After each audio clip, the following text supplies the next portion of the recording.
துரதிர்ஷ்டவசமாக யாரும் ஆசீர்வதிக்கப்படவில்லை, அல்லது அதிர்ஷ்டவசமாக யாரும் ஆசீர்வதிக்கப்படவில்லை. தேவன் எல்லாவற்றையும் திட்டம் பண்ணி ஆசீர்வதிக்கிறார். ஏற்கனவே ஒரு திட்டத்தை வைத்திருந்தார், அந்த திட்டத்தின்படியாய் தேவ பிள்ளைகளை ஆசீர்வதிக்கிறார் என்று சொல்லி கடந்த நாளிலே பார்த்தோம். அடுத்ததாக அந்த திட்டத்தை எப்படி நிறைவேற்றுகிறார் என்று சொன்னால், அந்த திட்டத்தை அறிவித்தவர் பின்வாங்காமல் செய்து முடிக்கிறார்னு சொல்லி பார்த்தோம். ஒரு திட்டத்தை அறிவிக்கிறாரு, ஒரு திட்டத்தை மனசில் வச்சிருக்கிறாரு, அந்த திட்டத்தை நிறைவேற்றுகிறார், திட்டத்தின்படியே செய்கிறார். இன்றைக்கி நம்முடைய எல்லார் மேலேயும் ஒரு பெரிய திட்டம் இருக்கிறது. நீங்கள் ஏதோ எதேச்சியாக பிறந்து எதேச்சியாக வாழ்ந்து எதேச்சியாக மரித்து போகிறவர்கள் அல்ல. தேவ திட்டத்தோடு உலகத்தில் பிறந்திருக்கிறீர்கள், தேவ திட்டத்தோடு வாழ்ந்து கொண்டிருக்கிறீர்கள். தேவ திட்டத்தோடு தான் அந்த உலகத்தில் வெற்றியுள்ள ஒரு வாழ்க்கை வாழ போகிறீங்க. கடவுள் உங்கள் மேலே ஒரு பெரிய திட்டத்தை வைத்திருக்கிறார் சொல்லி பார்த்தோம். கர்த்தர் நம்மேல் நினைத்திருக்கிற நினைவுகள் எப்படிப்பட்டதுன்னு சொல்லி பார்த்தோம். அந்த நினைவுகள் நன்மையான நினைவுகள்னு சொல்லி பார்த்தோம். கர்த்தருடைய திட்டம் எல்லாமே நம்முடைய நன்மைக்கு ஏதுவானதாகவே இருக்கிறது. தீமை அவரிடத்தில் இல்லை. அவர் ஒரே மனமாய் இருக்கிறார் என்று சொல்லி கடந்த நாளிலே பார்த்தோம். ஒரே மனமாய் இருக்கிறார். யோபு சொல்றார் 23 அதிகாரத்தில் 13வது வசனம், அவரோ என்றால் ஒரே மனமாய் இருக்கிறார், அவரை திருப்பத்தக்கவன் யார், அவருடைய சித்தத்தின்படி எல்லாம் செய்வார்.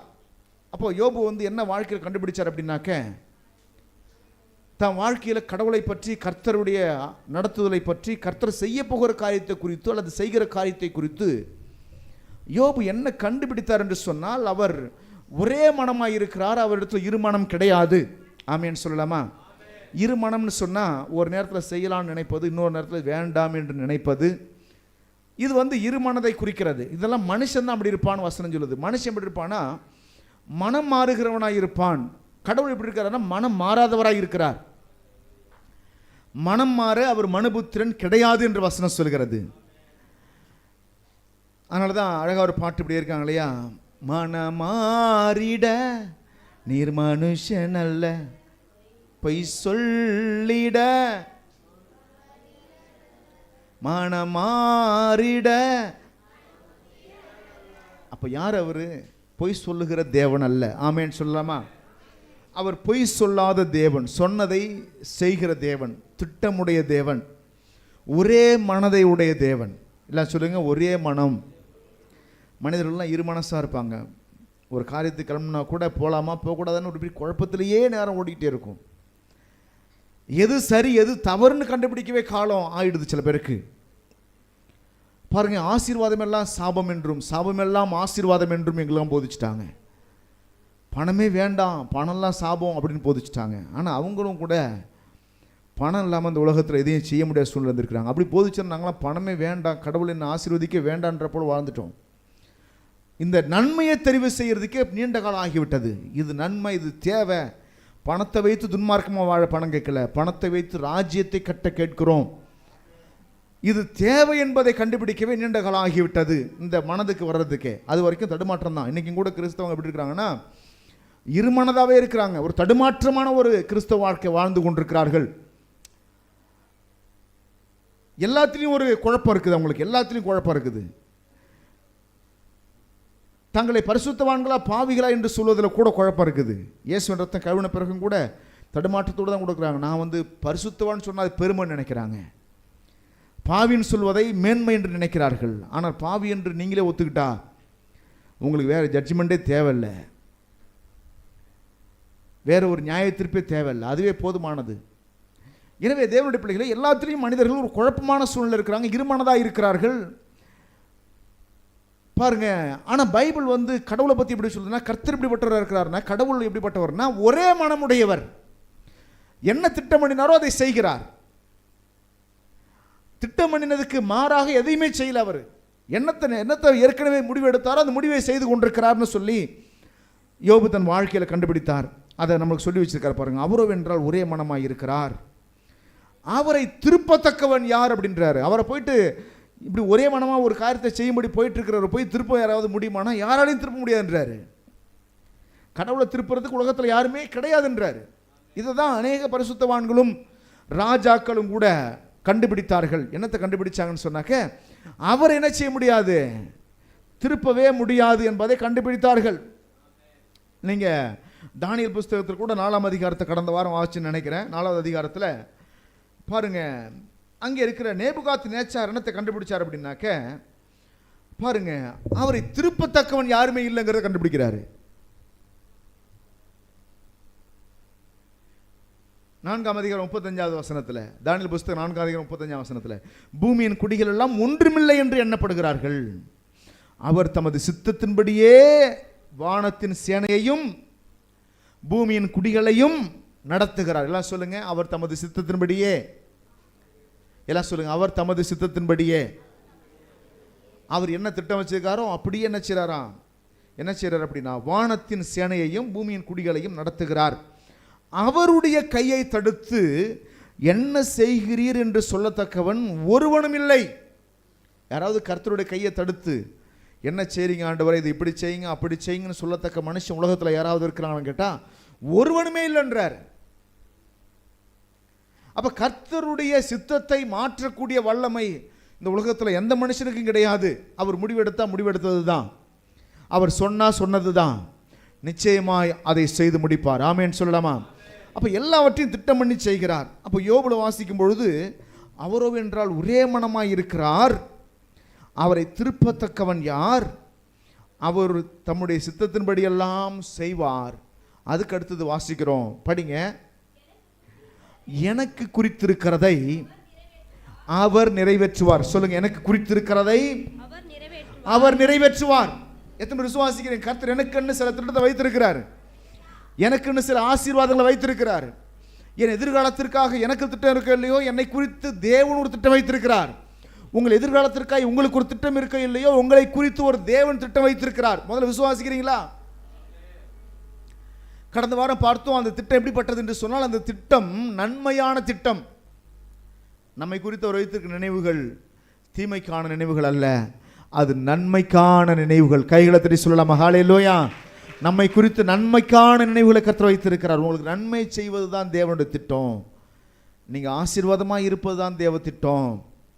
நீங்கள் பலவீனத்தோடும் வியாதியோடும் வறுமையோடும் சாபத்தோடும் வாழ்வது தேவ திட்டம் கிடையாது. இதை முதல்ல நம்ம நல்லா விளங்கி கொண்டால் மாத்திரமே வாழ்க்கையை வளமாக மாறும். இதை விளங்கி கொள்ளனா எந்த வியாதி வந்தாலும் நம்ம ஏற்றுக்கொள்வோம், சொல்லுவோம் அந்த வியாதி கடவுள் கொடுத்துருக்காருன்னு சொல்லுவோம். கடவுளே கொடுக்காத வியாதியை கடவுள் கொடுத்துருக்காருன்னு சொல்லுவோம்.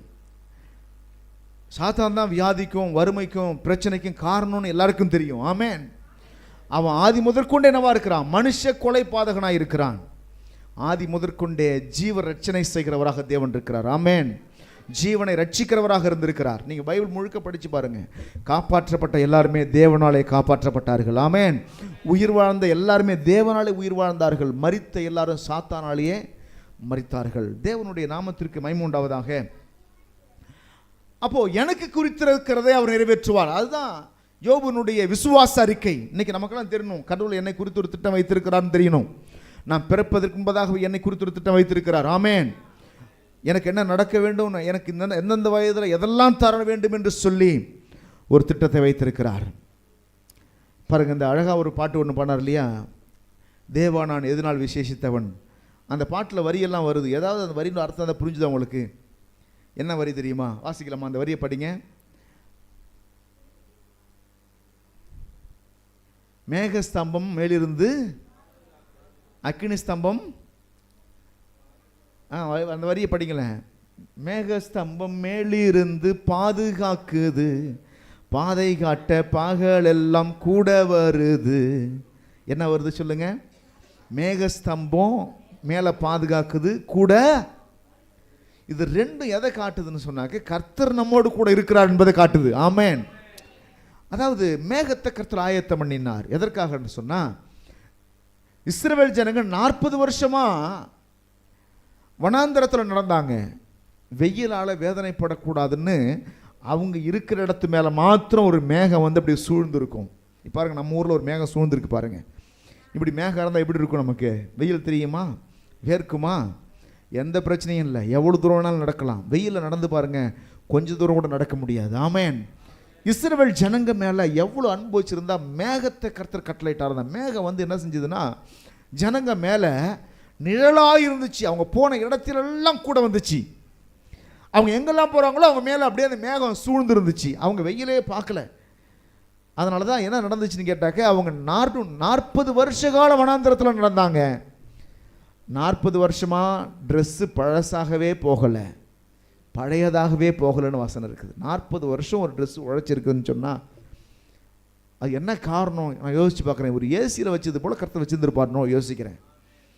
ஏன்னா நீங்கள் எல்லா ட்ரெஸ்ஸும் பாருங்கள், துணி கடைலாம் போய் பாருங்கள், ஏசி போட்டு வச்சுருப்பாங்க. வெயிலில் போக போக தான் ட்ரெஸ்ஸெல்லாம் வெளுத்து போயிடுது. ஏசியில் இருக்கும்போது ட்ரெஸ் என்ன செய்யறதுல வெளுக்கிறது கிடையாது. 40 வருஷமாக இஸ்ரவேல் ஜனங்களை கர்த்தர் ஆசீர்வதிப்பதற்கு, பாதுகாப்பதற்கு மேக ஸ்தம்பத்தை கட்டளையிட்டு இருந்தார். மேகம் வந்து அவர்களை மூடி இருந்தது. சரி, ராத்திரியில் எப்படி நடக்கிறது?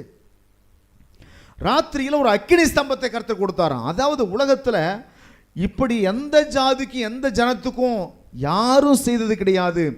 அப்படிப்பட்ட காரியத்தை தம்முடைய ஜனத்துக்காய் தேவன் செய்து முடித்தார். ஆமென். அக்கினி ஸ்தம்பம், ராத்திரியில் ஒரு நெருப்பு அக்கினி எரிஞ்சிட்டே இருக்கும். அந்த நெருப்பு வெளிச்சம் இருக்கிறதுனால அவங்க இருக்கிற இடமெல்லாம் பிரகாசமாக இருக்கும். ஊரே இருண்டு கிடக்கும். ஆனால் இவங்க இருக்கிற இடத்துல மட்டும் வெளிச்சமாக இருக்கும். ஆமென். அந்த தேவன் இன்னைக்கு மாறாதவராக இருக்கிறார். ஆமென். எத்தனை பேர் விசுவாசிக்கிறீங்க? நிறைய பேருடைய நினைப்பில் நினைக்க உலகத்தில் நடக்கிறது தான் எனக்கும் நடக்கும், உலகத்தில் என்ன நடக்குதோ அது எனக்கும் நடக்கும்னு நினைக்கிறாங்க. உலக மனுஷன், தேவனை அறியாத மனுஷனுக்கு என்ன நடக்குமோ அது எனக்கும் நடக்கும்னு நினைக்கிறாங்க. இல்லை, நீங்கள் தேவனுடைய பிள்ளைகள். ஆமென். தேவனுடைய சொந்த ஜனமாக இருக்கிறீர்கள். இதை மறக்கவே கூடாது. நான் தேவனுக்கு சொந்தமான ஜனம். எல்லாருக்கும் நடக்கிறத எனக்கு நடக்கும்னு சொன்னாக்க அப்போ தேவனோடு கூட இல்லையான்னு கேட்குறேன். என்னோடு கூட இருந்தார் என்று சொன்னால் மக்களெல்லாம் வெயிலில் துவைக்கும் போது என் மேலே மட்டும் ஒரு மேகம் வந்து சூழ்ந்திருக்கும். ஆமென். அந்த மேகம் ஏதோ வேண்டுமானாலும் இருக்கலாம். ஒருவேளை எல்லாரும் பண கஷ்டத்தை தவிக்கும் பொழுது உங்களை மட்டும் கர்த்தர் சிறப்பாக நடத்துவார். ஆமென். பண கஷ்டமே இல்லாமல் கர்த்தர் நடத்துவார். விசுவாசிக்கிறீங்களா? எத்தனை பேர் விசுவாசிக்கிறீங்க? நீ கொஞ்சமாக வேலை செஞ்சாலும் அதிகமான லாபத்தை கர்த்தர் கொடுத்து பண கஷ்டமே இல்லாமல் கர்த்தர் நடத்துவார். எல்லாரும் ரொம்ப கஷ்டப்படுறாங்க பாஸ்டர். அப்படி கஷ்டப்பட்ட வாழ்க்கையில் முன்னேற முடியும். இல்லை, நீ கொஞ்சமாக கஷ்டப்பட்டால் போதுமானது. கர்த்தர் அதிகமான லாபத்தை கர்த்தர் கொடுப்பார். அதிகமான உழைப்பு, அதிகமான லாபம் என்பது அது சாபத்தினுடைய விளைவு. கொஞ்சமான உழைப்பு, அதிகமான லாபம் என்பது ஆசீர்வாதத்தினுடைய விளைவு. ஆமென். ஈசாக்கு விதைத்த போது அவன் தன்னாளி என்றதை செய்தான். கர்த்தரோ அவனுடைய விதைகள் எல்லாம் 100 மடங்கு பலன் கொடுக்கும்படி செய்தார். கைகளது கர்த்தரை ஸ்தோத்திரம் பண்ணுவோம். நீ கொஞ்சமா பிரயாசப்படுவீங்க, அதிகமான லாபத்தை நீங்க சம்பாதிப்பீங்க. எப்பொழுது தெரியுமா? நீங்க தேவ திட்டத்திற்கு கீழாக இருக்கும் பொழுது, தேவன் வைத்த இடத்துல இருக்கும் பொழுது, தேவ சித்தத்தில் வாழும் பொழுது. இங்கதான் ஒரு முக்கியமான விஷயம். நீங்க எப்பொழுது தேவ சித்தத்திற்கு உங்களை அர்ப்பணிக்கிறீங்களோ, எப்பொழுது கர்த்தருடைய விருப்பம் என்ன என்று அறிந்து தேவ சித்தத்தை செய்கிற ஜனமாய் நீங்க மாறுறீங்களோ, நான் சொல்றேன், அப்பொழுதுதான் உங்க மேல மேகம் நிழலிட்டு கொண்டே இருக்கும்.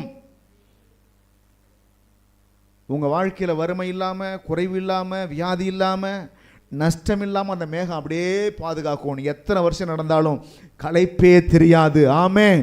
உங்களுக்காய் வானத்தின் பண்டக சாலையெல்லாம் கர்த்தர் திறப்பார். உங்களுக்காய் வானத்திலிருந்து மன்னாவை பொழிய பண்ணுவார். உங்களுக்காய் கர்த்தர் கற்பாறையை கூட 2ஆய் பிளந்து உள்ளிருந்து தண்ணீர் ஓடி வரும்படி செய்வார். எப்பொழுது?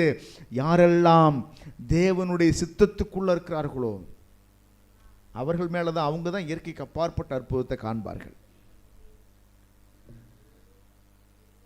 கிட்டத்தட்ட நான் ஊழியத்தை ஆரம்பித்த நாட்களில் நான் பார்த்த 2006 ஆண்டு ஊழியத்தை ஆரம்பித்தாலும் 2010-11 வரைக்குமே இந்த ஊருக்கு வந்து சபை நடத்தலை. நான் இல்லை, எனக்கு கவனிங்க, இந்த ஊரில் தங்கி சபை நடத்தலை. 2010 வரைக்குமே என்ன சூழ்நிலை கேட்டிங்கனாக்கா, வீட்டிலே தங்கிக்கிட்டேன். எங்கள் வீட்டிலே தங்கிக்கிட்டு அங்கே அப்பா வந்து சம்பாரித்து சாப்பாடெலாம் போடுவார். அந்த சாப்பாடையே சாப்பிட்டுக்கிட்டு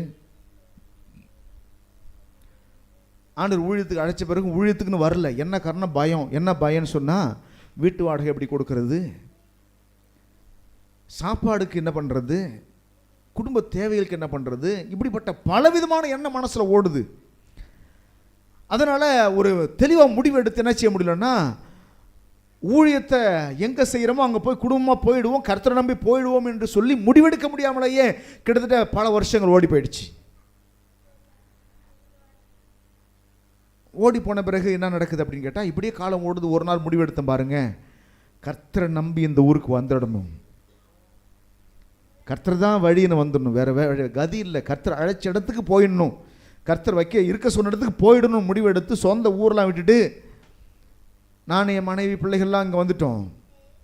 இங்கே வந்து பாருங்கள், இங்கே ஒரு இடத்துல சின்ன போது சர்ச்சையை இந்த ஒரு 10க்கு 10 அடி தான் சர்ச்சை இருக்கும், அதுலேயே வந்து தங்கிக்கிட்டோம். நாங்கள் அதுலேயே தங்கிக்கிட்டோம்.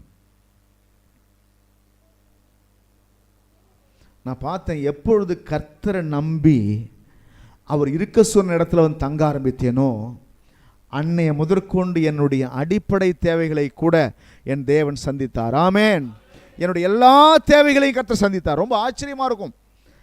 அரிசி இல்லாமல் இருக்கும், பருப்பு இல்லாமல் இருக்கும், எண்ணெய் இல்லாமல் இருக்கும், காசு இல்லாமல் இருக்கும். எப்படி வந்துச்சுன்னு தெரியாது, யாரை கொண்டு கர்த்தர் செய்வார்னு தெரியாது. ஆனால் எப்படியாவது வந்துடும். ஏன்னா அதிகமாக நேசிக்கிற சில தாய்மார் உள்ளத்தில் கர்த்தர் பேசுகிறவங்க பாருங்கள், எங்கேயாவது 4 கீரையை பறிச்சுட்டு கொடுப்பாங்க. சின்ன பிள்ளை ஒரு அம்மா இருந்தாங்க, அவங்கள மறக்க முடியாது வாழ்நாளில். எங்கேயாவது போய் எதாவது கீரையை பறிச்சுக்கிட்டு எதாவது 4 அரிசி எடுத்துகிட்டு வந்து, உடஞ்ச அரிசி, அந்த அரிசி, இந்த அரிசிலாம் கொண்டு வருவாங்க. கொண்டு வந்து எங்கள் வீட்டில் கொடுத்துட்டு நாங்கள் அதை சாப்பிட்டு சமைச்சு அவங்க நானும் சாப்பிட்டுட்டு எங்கள் வீட்டில் படுத்து ரெஸ்ட் எடுத்து தான் அந்த இடத்த விட்டு போவாங்க. அவங்களுக்கு ஒரு சந்தோஷம் என்னென்னா, எங்கள் வீட்டில் வந்து சாப்பிட்டுட்டு போகிறது சந்தோஷம். அதனால் அவங்க என்னாச்சும் வரும்போதே எல்லாத்தையும் கொண்டு வந்துடுவாங்க.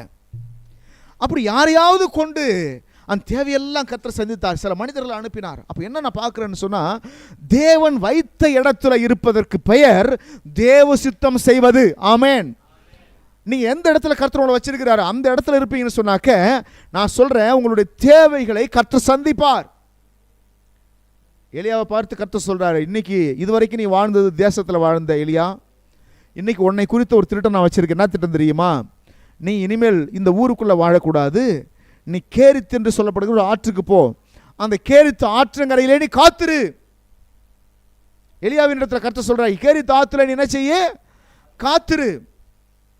நான் உனக்கு என்ன செய்வேன்? ஆகாரத்தை கொடுப்பேன்.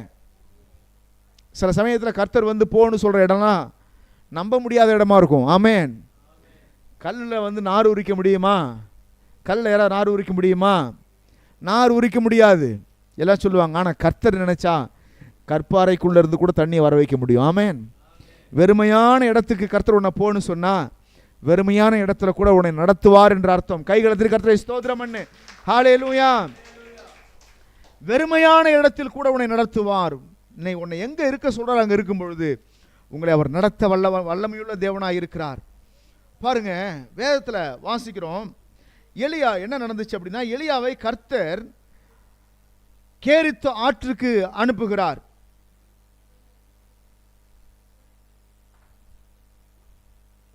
எல்லாரும் எடுத்துக்கொள்ளுங்க. 1 ராஜாக்கள் புஸ்தகம் 17வது அதிகாரம். தேவ சித்தத்தில் வாழ்வதே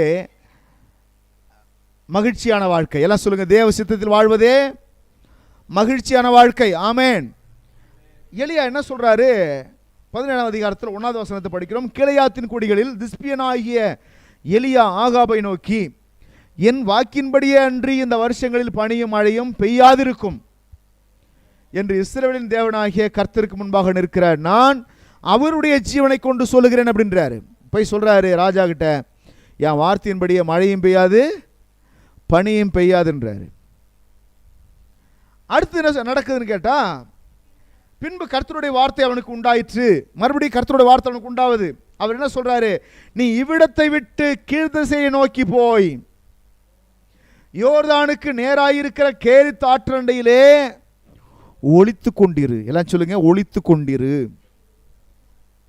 இதான் தேவ சித்தம். எலியாவை குறித்த தேவ சித்தம் என்ன? எலியா தேவ சித்தத்தில் வாழ்ந்ததுனால தான் அவன் உயிர் அவன்கிட்ட இருந்துச்சு. தேவ சித்தத்தில் இருந்ததுனால தான் அவனுக்கு குறைவில்லை. தேவ சித்தத்தில் நடந்ததுனால தான் 3.5 வருஷ காலம் பஞ்சகாலம் முடிகிற வரைக்கும் வாழ்க்கையில் நஷ்டமில்லாமல் கர்த்தர் நடத்தினார். ஆமேன். இப்போ ராஜாவுக்கு என்ன சொல்லணுமோ அதை போய் எலியா சொல்றாரு. தேசத்தில் என்ன நடக்குமோ அதை போய் எலியா சொல்றாரு. பிறகு அவனுக்கு என்ன சொன்னாருங்கிறத அவன் செய்யணும். ஆமேன்னு சொல்லலாமா? நீங்க ஊருக்கே தீர்க்கதரிசியா இருக்கலாம், ஊருக்கெல்லாம் வழிகாட்டியா இருக்கலாம். உங்களுக்கு கர்த்தர் என்ன சொன்னார் அதை செய்யலைன்னா உங்க வாழ்க்கை வளமாய் மாறாது. எத்தனை பேருக்கு விளங்குது நான் சொல்ற விஷயம்? நீங்க ஊருக்கே வழிகாட்டியா இருக்கலாம், ஊருக்கே ஆலோசனை கொடுக்கலாம், ஆனா உங்க வாழ்க்கையை குறித்து கர்த்தர் என்ன திட்டம் வைத்திருக்கிறார்? நீங்க எதை செய்ய வேண்டும் என்று கர்த்தர் விரும்புகிறார், அதை செய்யவில்லை என்று சொன்னால் உங்க வாழ்க்கை வளமாய் மாறாது. இப்போ எலியாவுக்கும் கர்த்தர் பேசுறாரு. எலியா தேசத்துக்கு என்ன நடக்குதுங்கிறத பேசுறாரு. எலியா என்ன செய்ய வேண்டும் என்பதை எலியாவுக்கு கர்த்தர் பேசுறாரு. ஆமேன். எலியா என்ன செய்யணும் அப்படின்னா, எலியாவுக்கு கர்த்தருடைய வார்த்தை வருது, நீ இவ்விடத்தை விட்டு கீழ் திசையை நோக்கி போ. இவ்விடத்தை விட்டு பாருங்க, நம்ம எங்க போகணுங்கிறத கர்த்தர் தான் முடிவு பண்றாரு. நீங்க எங்க போகணுங்கிறது யாரு முடிவு பண்ணணும் சொல்லுங்க? எல்லாம் சொல்லுங்க. நீங்க எங்க போகணுங்கிறது யாரு முடிவு பண்ணணும்? எங்க வீடு கட்டணுங்கிறது யாரு முடிவு பண்ணணும்? எப்படி வாழணுங்கிறது யாரு முடிவு பண்ணணும்? எந்த மணமகனை திருமணம் செய்ய வேண்டும் யாரு முடிவு பண்ணணும்? அல்லேலூயா. கர்த்தருடைய சித்தம் கேட்கணும், கர்த்தருடைய விருப்பத்தை கேட்கணும். எலியா கிட்ட கர்த்தர் சொல்றாரு, நீ இங்க இருக்காத, இந்த இடத்தை விட்டுட்டு கீழ் திசையை நோக்கி போ. அங்கே யோர்தானுக்கு நேராக இருக்கிற கெரித் ஆற்றண்டையில் ஒளித்து கொண்டிரு. நான் சொல்ற வரைக்கும் என்ன செய்யணும்? நீனு ஒளித்து கொண்டிரு, யாருக்கும் உன்னை காட்டாத. சில காலத்தில் கர்த்தர் நம்மை ஒளித்து கொண்டிருக்க சொன்னா நாம் ஒளித்து கொண்டிருக்கணும். நம்ம ஊழியமே அதுவாக தான் இருக்கும். ஆமேன்னு சொல்லலாமா? ஊழியம் என்பது 24 மணி நேரம் பேசிக்கொண்டே இருப்பது மட்டும் அல்ல. நிறைய பேர் நினைக்கிறாங்க ஊழியன்னு சொன்னாவே பேசிக்கிட்டே இருக்கணும், ஊழியன்னு சொன்னாவே எதையாவது செஞ்சுக்கிட்டே இருக்கணும். ஊழியக்காரங்களுடைய வேலை சில சமயத்தில் சில பேர் நினைப்பாங்க, பாஸ்டர் பார்த்தாலும் என்ன தான் செய்கிறாரு பொழுதுக்கு நினைப்பாங்க. ஊழியக்காரனை சில பேரை கர்த்தர் வெளியில் போய் பேச வைப்பார், சில பேரை அறையில் முழங்கால் போட்டு ஜெபம் பண்ண வைப்பார். ஆமேன். அவங்க டியூட்டி என்ன?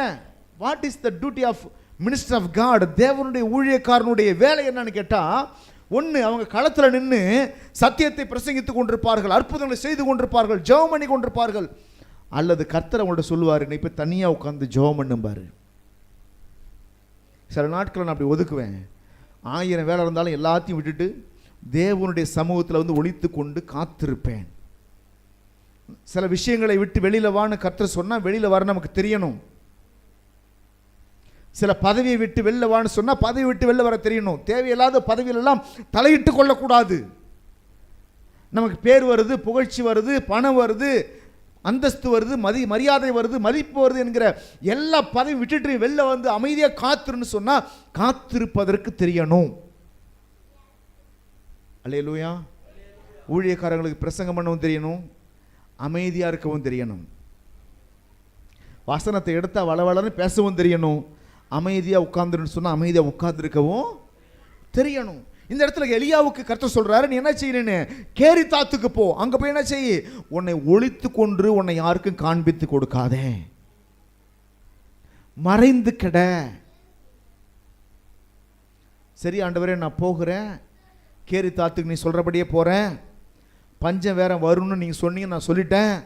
தேசத்தில் மழை பெய்ய போவது கிடையாது, பனி பெய்ய போவது கிடையாது, தேசத்தில் பஞ்சம் வரப்போகுது. நீங்கள் சொன்ன அந்த வார்த்தையின்படி, உங்கள் சித்தத்தின்படி, ஏற்கனவே என் மேலே நீங்கள் வச்சிருக்க அந்த நன்மையான எண்ணத்தின்படி, ஏதோ ஒரு நல்ல எண்ணத்தோடு கூட தான் என்னை கேரித்தாத்துக்கு போகணும்னு சொல்கிறீங்க.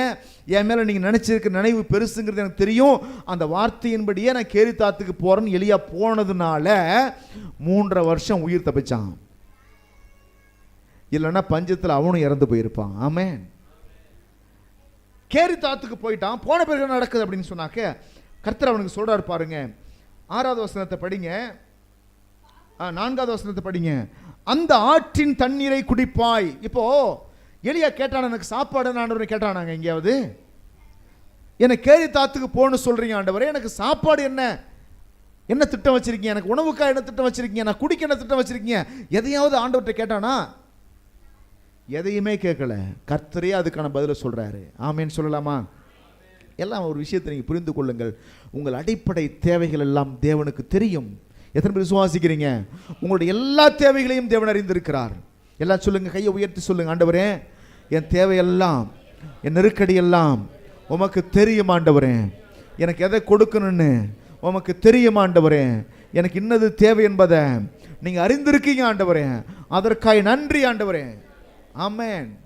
இப்போ இந்த இடத்துல எலியா வந்து கேட்கல, ஆண்டவரே நீ கேரித்தாத்துக்கு போகணும்னு சொல்கிறீங்க, மழை பெய்யாதுன்னு சொல்கிறீங்க, பனி பெய்யாதுன்னு சொல்கிறீங்க, நான் சாப்பிடணும் என்ன செய்யறதுன்னு கேட்கல. கர்த்தரே சொல்கிறாரு, நீ ஆற்று தண்ணியை குடிச்சிக்க. ஆற்று தண்ணியை நோய் வரும் ஆண்டவரே, அதெல்லாம் கடந்த தண்ணி, அதெல்லாம் குடிக்கலாமா? குடின்னு உன்னை சொன்னா உனக்கு நோய் வராதபடி பாதுகாக்கவும் செய்வேன். கைகளத்திலே கர்த்தரை ஸ்தோத்திரம் பண்ணு. ஹல்லேலூயா, ஹல்லேலூயா. எத்தனை பேர் விசுவாசிக்கிறீங்க? ஆமென். கர்த்தருடைய சித்தத்தில் நீங்கள் வாழ்வீங்கன்னாக்க, தேவ திட்டத்தின்படி வாழ்வீங்கன்னு சொன்னால், தேவன் வைத்த இடத்துல வாழ்வீங்கன்னு சொன்னால், அந்த இடத்துல உங்களுக்கு வியாதியும் வராதபடி கர்த்தர் பாதுகாப்பார், ஆபத்து வராதபடி கர்த்தர் பாதுகாப்பார், விபத்து நடக்காதபடி கர்த்தர் பாதுகாப்பார். நடந்தாலும் அது உங்களுக்கு ஒரு சேதத்தை ஏற்படுத்தாது. ஆமென். இங்கே சொல்கிறாரு, கேரித்து ஆற்று தண்ணீரை நீ குடிப்பாய், அடுத்து அவர் சொல்றாரு, சரி சாப்பாடுக்கு என்ன ஒரு வழி, அதெல்லாம் அவன் கேட்கல. சாப்பாடுக்கு என்ன வழின்னு கேட்கல. கர்த்தர் அவனுக்கு என்ன சொல்றாரு படிங்க, அங்கே உன்னை போஷிக்க, எல்லாம் சொல்லுங்க, அங்கே உன்னை போஷிக்க காகங்களுக்கு கட்டளையிடுவேன். எல்லாம் சொல்லுங்க, காகங்களுக்கு கட்டளையிடுவேன். எல்லாம் சொல்லுங்க, காகங்களுக்கு கட்டளையிடுவேன். தேவ சித்தத்தில் வாழ்கிற ஜனத்தினுடைய தேவைகளை தேவன் அறிந்திருக்கிறார். அவர் எதை கொண்டும் யாரை கொண்டும் அந்த தேவையை சந்திப்பார். எல்லாம் சொல்லுங்க, எதை கொண்டும் யாரை கொண்டும் அந்த தேவையை. இங்க கர்த்தர் வினோதமான ஒரு பறவையை சொல்றாரு. புறாவை சொல்லல, பருந்து சொல்லல. இங்க என்னத்தை சொல்றாரு, காக்காவை சொல்றாரு. காக்காவை ஏற்கனவே பஞ்சத்தில் இருக்குது. நாடே பஞ்சத்தில் இருக்கும்போது காக்காவுக்கு மட்டும் எங்கிருந்து சாப்பாடு வரும்?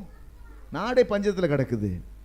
மழை பெய்யல, பனி பெய்யல, வெயில் அடியோடுன்னு அடிக்குது, எல்லா விளைச்சலும் போயிடுச்சு, இருந்த தானியமெல்லாம் செலவாயிடுச்சு. இப்ப நாடே பஞ்சத்தில் கிடக்குது. கர்த்தர் சொல்றாரு, காக்கா உனக்கு ஆகாரம் கொடுக்குன்றாரு. என்ன மாதிரி ஆச்சரியம்! இப்ப நம்ம நினைக்கலாம், என்ன ஆண்டவரே ஆகாரம் கொடுக்கும் காக்கா? காக்காவால் என்ன ஆகாரம் கொடுக்க முடியும் ஆண்டவரே? காக்கா என்ன உணவு தெரியுமா கொடுத்துச்சு தெரியுமா? எலியாவுக்கு என்ன உணவு பிடிக்குமோ அந்த உணவை கொடுத்துச்சு. நான் என்ன சொல்றேன், எலியாவுக்கு எந்த உணவு ஆரோக்கியமானதோ அந்த உணவை காக்கா கொடுத்துச்சு. கைகளை கர்த்தரை ஸ்தோத்திரம் பண்ணு. ஹல்லேலூயா. இங்க வேதத்தில் படிக்கிறேன் பாருங்க, காகங்களுக்கு கட்டளையிடுவேன். இப்ப எத்தனை பேர் விசுவாசிக்கிறீங்க? உங்கள் தேவையை சந்திப்பதற்கு எங்கேயோ ஒரு இடத்துல யாரோ ஒரு காக்கா கிட்ட, யாரோ ஒரு மனுஷன்கிட்ட கர்த்தர் கட்டளையிட்டு இருக்கிறார். கையை தட்டி கர்த்தரை ஸ்தோத்திரம் பண்ணு. ஆமென். உங்கள் தேவையை சந்திக்க கர்த்தர் திட்டம் வைத்திருக்கிறார். நல்ல வேலை வாய்ப்பை கொடுக்க கர்த்தர் திட்டம் வைத்திருக்கிறார். நல்ல வருமானத்தை கொடுக்க கர்த்தர் திட்டம் வைத்திருக்கிறார். யாருகிட்ட பேசியிருக்காருன்னு தெரியாது, ஆனால் குறித்த நேரத்தில் அது உன்னிடத்துல வந்து சேரும். இந்த இடத்துல படிக்கிறோம், ஆண்டவர் காக்காவுக்கு கட்டளையிட்டுன்னு சொல்லல, காகங்களுக்கு கட்டளையிட்டேன். காகத்து கட்டளையிடல, காகங்களுக்கு கட்டளையிட்டு இருக்கிறார். எல்லாம் சொல்லுங்க, காக்கா கிடையாது, காகங்கள். காக்கானா ஒரு காக்கா. டெய்லி இந்த காக்காவை பார்த்துக்கப்பா, இந்த காக்கா தலையில் வெள்ளையா இருக்கு பார்த்துக்க, இது மூஞ்ச பார்த்துக்க, இந்த காக்கா தான் உனக்கு டெய்லி தரணும்னு சொல்லலை. இன்னைக்கு இந்த காக்காப்பா, நாளைக்கு இன்னொரு காக்கா கிட்ட நான் சொல்லுவேன். இன்னைக்கு ஜப்பான் ஃபுட்டு, நாளைக்கு சைனா ஃபுட்டு, அதுக்கு அடுத்த நாள் இந்தியா ஃபுட்டு. ஆக மொத்தம் எல்லா நாட்டு உணவையும் நீ சாப்பிட போற. இன்னைக்கு சைனா காக்கா வந்துச்சா, நாளைக்கு இந்தியா காக்கா வரும், அடுத்த நாள் ஜப்பான் காக்கா வரும், அடுத்த நாள் அமெரிக்கா காக்கா வரும். ஆக மொத்தம் உனக்கு வேண்டிய உணவை குறித்த நேரத்தில் காக்கா கொண்டு வரும். எந்த காக்கான்னு மட்டும் கேட்காத, ஒரு காக்காவை பிடிச்சிட்டு இருக்காத, உனக்கு பல வழியை நான் வச்சிருக்கிறேன். ஆமென். எத்தனை பேர் விசுவாசிக்கிறீங்க? கர்த்தர் நம்மை ஆசீர்வதிப்பதற்கு ஒரு வழியை மட்டும் கிடையாதுங்க, பல வழியை வச்சிருக்கிறாரு. நிறைய பேருடைய நினைப்பு என்னன்னாக்க, இந்த வாய்க்கால் நிரம்புன ஆண்டவரே, பள்ளத்தாக்கு நிரம்புன ஆண்டவரே, மழை பெஞ்சாதானே, மழை பெய்யலையே, மேகம் ஒன்று வரலையே, காற்று ஒன்று அடிக்க மாட்டேங்குதே, மேகத்தை பூரா அடிச்சுட்டு எங்கேயே போகுது, எங்கே இருக்கிற மேகத்தை எங்கே அடிச்சுட்டு பார்த்தா இந்த மேகம் பூரா கரைஞ்சி எங்கேயே போதே, கடவுளை எப்போ என் பக்கம் மேகம் வரும், எப்போ என் காட்டில் மழை பெய்யும், எப்போ என் வாய்க்கால் நிரம்பும், இப்படியே புலம்பிட்டு இருக்கீங்க. ஒரு வழியை பார்த்துட்டு இருக்கீங்க. கர்த்தர் பல வழியை வச்சிருக்கிறாரு. என்ன வழி? அவர் சொல்றாரு, காற்றையும் பார்க்க மாட்டேன், மழையையும் பார்க்க மாட்டேன், ஆனாலும் இந்த பள்ளத்தாக்கு நிரம்பும். கையை தட்டி கர்த்தரை ஸ்தோத்திரம் பண்ணலாமா? ஹல்லேலூயா. எப்போது எப்படி நடக்கும்? கர்த்தர் எப்படி நடக்கும்? காக்கானாலே பிடுங்கிறதாச்சே, காக்கானாலே பிடுங்கிறது, காக்கானாலே ஏமாத்துறது, அபகரிச்சுக்கிட்டு போகக்கூடிய ஜீவராசி. அந்த காக்காவை தான் கர்த்தர் சொல்றாரு, நான் காக்காவுக்கு கட்டளையிடுவேன். இப்போ என்ன நடக்குதுன்னா, அந்த காக்கா பாருங்க, அந்த காக்காவுடைய நிலைமையை பாருங்க. காக்கா இன்னைக்கு ஊழியக்காரனா மாறிடுச்சு. என்ன ஊழியம் செய்யுது? எலியாவை போஷிக்கிற ஊழியம் செய்யுது. எலியாவுக்கு ஆகாரம் கொடுக்கக்கூடிய வேலையை காக்கா செய்யுது பாருங்க. அப்ப இதுல ஒரு விஷயத்தை நான் புரிந்து கொள்றோம். தேவ சித்தம் செய்யக்கூடிய ஊழியக்காரனா இருப்பான் என்று சொன்னால், தேவம் சித்தம் செய்யக்கூடிய தேவ பிள்ளை நீங்க இருப்பீங்கன்னு சொன்னா, உங்களை கர்த்தர் ஆசீர்வதிப்பதற்கு பல வழிகளை வைத்திருக்கிறார். ஆமென். யாரை கொண்டு செய்வார் என்றெல்லாம் தெரியாது, ஆனால் செய்வார் என்பது மட்டும் உறுதியாய் தெரியும். கைகளை தட்டி ஸ்தோத்திரம் பண்ணுவோம். ஹல்லேலூயா. இப்பதான் சொல்ல போறோம், கவலை வந்தாலும் நான் கண்ணீர் விட தேவையில்லை. எல்லாம் சொல்லுங்க, கவலை வந்தாலும் நான், ஆனா ஒன்று மட்டும் தெரியும், நான் உங்க தோலுல. ஆனா ஒண்ணு மட்டும் தெரியும், குறைவே வந்தாலும் நான் குறுகி போவதில்லை. சொல்லுங்க, குறைவே வந்தாலும் நான் குறுகி. ஏன்னா என்னை பெருக வைக்கிற கர்த்தரினோடு கூட இருக்கிறாரு. எல்லாம் சொல்லுங்க, பெருக வைக்கிற கர்த்தரினோடு கூட இருக்கிறாரு. குறைவு வரலாம், ஆனா நீங்க குறுக மாட்டீங்க. ஆமென். நீங்க பெருகி கொண்டேதான் இருப்பீங்க. விசுவாசிக்கிறவங்க பூரா கையை தட்டி கர்த்தரை ஸ்தோத்திரம் பண்ணுங்க. பவுல் அழகாய் சொல்லுகிறார், நாங்கள் எப்பக்கம் நெருக்கப்பட்டாலும் ஒடுங்கி போகவில்லை. We are pressed by all sides, but we are not crushed. பல இடங்களிலிருந்து, பல பகுதிகளிலிருந்து, பல திசையிலிருந்து நாங்கள் ஒடுக்கப்படுகிறோம், நெருக்கப்படுகிறோம், ஆனால் ஒடுங்கி போகவில்லை. ஏன் ஒடுங்கி போகல தெரியுமா? ஏன் ஒடுங்கி போகல தெரியுமா? எங்களை பெருக வைக்கிற கர்த்தர் எங்களோடு கூட இருக்கிறார். கையை தட்டி கர்த்தரை ஸ்தோத்திரம் எல்லாம் உற்சாகமாக. ஹல்லேலூயா. பெருக வைக்கிற கர்த்தர் எங்களோடு கூட இருக்கிறார்.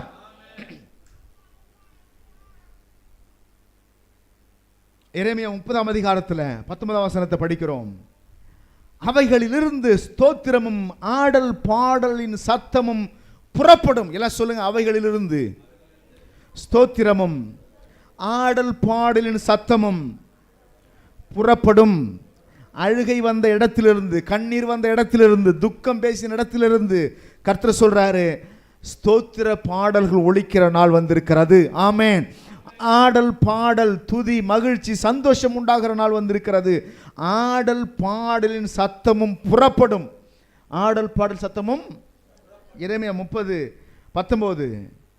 அவைகளிலிருந்து ஸ்தோத்திரமும் ஆடல் பாடல் சத்தமும் புறப்படும். அப்புறம் என்ன சொல்றாரு?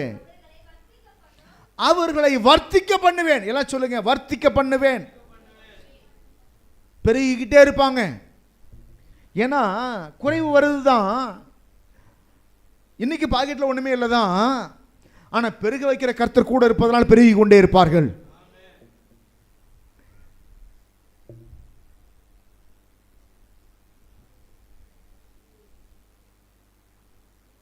ஒருத்தர் என்கிட்ட வந்து ஒரு 500 ரூபா கொடுத்து என்ன செஞ்சாரு, பாஸ் இதை வந்து உங்க கையில் வச்சுக்கிங்க, உங்க அக்கௌண்ட்லேருந்து எனக்கு 500 ரூபா அனுப்பிவிடுங்க அப்படின்னாரு. அவருக்கு அக்கௌண்ட்டில் காசு தேவைப்படுது, நான் அக்கௌண்ட்டில் அனுப்புங்க அப்படின்னாரு. நான் சொன்னேன் அக்கௌண்ட்டில் காசு இல்லைங்க அப்படின்னு. அவரால் நம்பவும் முடிய மாட்டேங்குது. என்ன மேலே எங்கேயும் பார்க்குறாரு. ஏன் அப்படின்னா 24 லட்ச ரூபா இடம் வாங்குறதுக்கு 1 லட்ச ரூபா அட்வான்ஸ் கொடுத்துருக்கிற கையில் அக்கௌண்ட்டில் காசு இல்லைன்னு சொன்னால் எப்படி நம்புறது அப்படின்னு பார்க்குறாரு. நான் உண்மையாக தான் சொன்னேன், பொய்யெல்லாம் சொல்லலை. இல்லை அப்படின்னு நம்ப மாட்டேன்றாரு. ஒன்றுமே இல்லை தான், ஆனால் நான் குறைவுபட மாட்டேன், நான் பெருகுவேன். எப்படி பெருகுவேன்? என்னை வர்த்திக்க பண்ணுகிறவர் என்னோடு கூட இருக்கிறார், அதனால பெருகுவேன். எல்லாம் சொல்லுங்களா பார்ப்போம். இன்னைக்கு ஒண்ணுமே இல்லதான், அதனால குறுகி போக மாட்டேன். என்னை வர்த்திக்க பண்ணுகிற கர்த்தர் என்னோடு கூட இருக்கிறார். சொல்லுங்க, என்னை வர்த்திக்க பண்ணுகிற கர்த்தர் என்னோடு கூட இருக்கிறார். பாருங்க, அவர்களை வர்த்திக்க பண்ணுவேன், அவர்களை வர்த்திக்க பண்ணுவேன். அவர்கள் குறுகி போவதில்லை. எல்லாம் சொல்லுங்க, குறுகி போவதில்லை. ஆமென். குறுகி போவதில்லை. அப்புறம் அவர்களை மகிமைப்படுத்துவேன், அவர்கள் சிறுமைப்படுவதில்லை. அப்போ ஆண்டவர் வந்துட்டு எலியாவை வந்து கேரித்தாத்துக்கு போன்னு சொல்றாருன்னா, தேவ சித்தத்தின்படியே எலியா புறப்பட்டு ஆண்டவர் சொன்னார்னு கேரித்தாத்துக்கு போனான்னு சொன்னா, என்ன திட்டம் வச்சிருக்கார் கர்த்தர்? அவனுக்கு எதிர்கால உணவுக்கான திட்டம் என்ன, தண்ணீருக்கான திட்டம் என்ன என்று சொன்னால் கர்த்தரே சொல்லி அனுப்புறாரு. பயப்படாத, உன்னை ஒரு வனாந்தரமான இடத்துக்கு போகணும்னு சொல்றதுனால பயப்படாத. மக்கள் உள்ள இடத்துக்கு போக சொல்லாம, ராஜ அரண்மனைக்கு போக சொல்லாம, உன்னை நான் ஒரு தண்ணி இல்லாத இடத்துக்கு அனுப்புறேன்னு சொல்லி பயப்படாத. அந்த ஆத்துல இருக்க தண்ணியை குடிச்சிக்க. நான் உனக்கு அடுத்தது உன்னோடு கூட பேசுற வரையில் அங்கே காத்துரு, ஆனா குறித்த நேரத்தில் பேசுவேன் என்பதாக கர்த்தர் அனுப்புறாரு. இப்போ கர்த்தருடைய சத்தம் கேட்டுச்சு, கர்த்தருடைய வார்த்தையை நம்பி கேரித்தாத்துக்கு போயிட்டா. அங்கே போன இடத்துல என்ன நடக்குது? தண்ணியை குடிச்சிட்டு இருக்கிறான். காகங்கள் வந்து ஒவ்வொரு நாளும் உணவு கொடுக்குது. என்ன நடந்துச்சு தெரியுமா? அந்த வசனத்தை எடுத்து படிச்சு பாருங்க. 5ஆம் வசனத்தை படிங்க. அவன் போய் கர்த்தருடைய வார்த்தையின்படியே, எல்லாம் சொல்லுங்க, கர்த்தருடைய வார்த்தையின்படியே யோர்தானுக்கு நேராயிருக்கிற கேரித் ஆற்றண்டையிலே தங்கியிருந்தான். ஆமென் சொல்லலாமா? கர்த்தர் சொன்ன இடத்துல இருப்பீங்கன்னு சொன்னாதான் கர்த்தர் உங்கள் தேவைகளை சந்திப்பார். கர்த்தருடைய விருப்பம் இல்லாத நம்ம பாட்டு இஷ்டத்துக்கு மனம் போன போக்கெல்லாம் வாழ்ந்துட்டு இருக்க கூடாது. கர்த்தர் என்ன சொன்னார், எப்படி இருக்கணும்னு சொன்னார், எப்படி வாழணும்னு சொன்னார், எதை விடணும்னு சொன்னார், எதை பிடிச்சிக்கணும்னு சொன்னார், எதை தெரிந்து கொள்ளணும்னு சொன்னார், இதெல்லாம் நமக்கு தெரியணும். எலியாவுக்கு சொன்ன வார்த்தை என்னன்னாக்க, நீ போய் ஒளித்து கொண்டுருன்னு சொன்னார். இவன் போய் தங்கி இருக்கிறான். என்ன நடக்குது? தேசத்தில் மழை பெய்யாதபடியினால் சில நாளுக்கு பின்பு அந்த ஆறு வற்றி போயிற்று. அப்பொழுது கர்த்தருடைய வார்த்தை அவனுக்கு உண்டாயிற்று. பாருங்க, ஆறு வத்தின உடனே திரும்ப கர்த்தர் பேசுறாரு. அப்ப ஆறு வத்திர வரையிலும் அவனுக்கு ஒவ்வொரு நாளும் அவனை போஷிச்சிருக்கிறார் ஆண்டவர். ஆமென். எப்படி போஷிச்சிருக்கிறாரு? காகங்களுக்கு கட்டளையிட்டார். காகங்கள் ஒவ்வொரு நாளும் அவனுக்கு என்ன செஞ்சது? இறைச்சியும் அப்பமும் கொண்டு வந்து அவனை போஷித்தது. இப்போ என்ன நடக்குதுன்னு கேட்டால், ஆற்று தண்ணி வத்தி போயிற்று. 6ஆம் வசனத்தை படிக்கிறோம். காகங்கள் அவனுக்கு விடியற் காலத்தில் அப்பமும் இறைச்சியும், சாயங்காலத்தில் அப்பமும் இறைச்சியும் கொண்டு வந்தது. என்ன கொண்டு வந்துச்சா சொல்லுங்க?